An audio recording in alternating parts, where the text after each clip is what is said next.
Et puis à la veille de la convention nationale du Parti socialiste demain à Paris, il est bon de prendre le pouls de ce parti récemment agité par quelques soubresauts privés et même publics. Nous avons donc choisi de le faire en nous rendant, comme nous l'avons fait pour d'autres partis, à la base, c'est-à-dire dans une section de province, à Maubeuge, dans le Nord. Et vous allez le voir à travers ce reportage de Serge Misseret et de Jean-Claude Bruzy, il est parfois difficile de se sentir bien dans sa peau de militant socialiste, c'est-à-dire militant d'un parti au pouvoir. 20h21. La section de Maubeuge est mitterrandiste et comme tous les mitterrandistes, majoritaires dans le parti, elle soutient l'action du président et celle du gouvernement. La préoccupation des militants, en majorité des ouvriers et des employés, c'est de s'organiser pour mieux appuyer le gouvernement dans son action.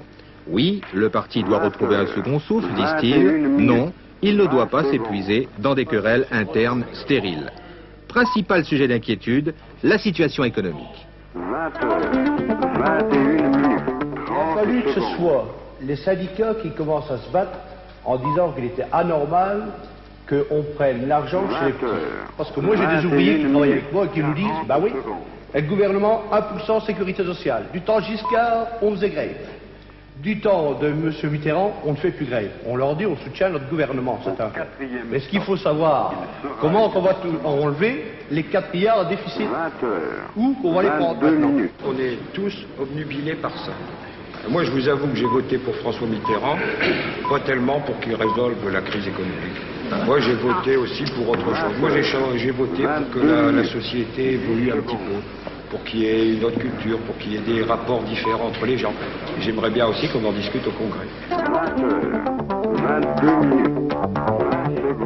Que quelqu'un comme Motchan, le 1er mai, alors que le gouvernement, que tout le monde est mobilisé sur le plan de l'or, et que tout le monde, vraiment, c'est une question de survie pour la gauche et pour le gouvernement, de ce plan-là, et qui se permet de dire le plan, ce sera un échec, et même il a déjà échoué le 1er mai, et où les réflexions reprennent, je trouve ça vraiment assez inadmissible, parce que c'est vraiment, pour moi, c'est pratiquement du sabotage de l'action gouvernementale. Je pense qu'il faut un langage unitaire, et que la direction soit efficace à ce niveau-là.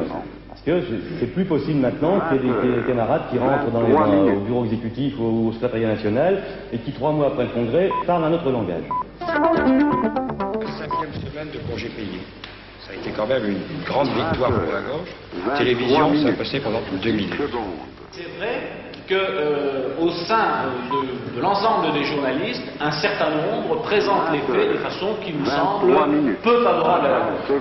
Et par conséquent, ce que nous devons réclamer, ce n'est pas une chasse aux sorcières visant à les éliminer de la télévision, ce serait très grave pour nous et ce n'est certainement pas notre philosophie, mais c'est de faire en sorte qu'il y ait un équilibre qui s'établisse entre les journalistes de sensibilités différentes. 3 minutes. 40 secondes. La réunion est terminée après 2 heures de discussion, tout ou presque a été dit. Mais il reste, concluent les militants, que les liens doivent maintenant être resserrés entre le parti et le gouvernement. Il sera exactement. Il faut trouver un moyen, des arrangements à moyen terme pour que nous puissions faire remonter nos propositions au gouvernement. Alors, c'est pas nous qui avons inventé la 5e République, c'est quand même De Gaulle. Il a réussi à gommer le rôle des partis, mais le Parti Socialiste n'est pas fait pour ça. C'est vrai, les socialistes ne sont pas faits pour être des godillots et un parti qui soutient inconditionnellement le pouvoir sans proposer et sans débattre.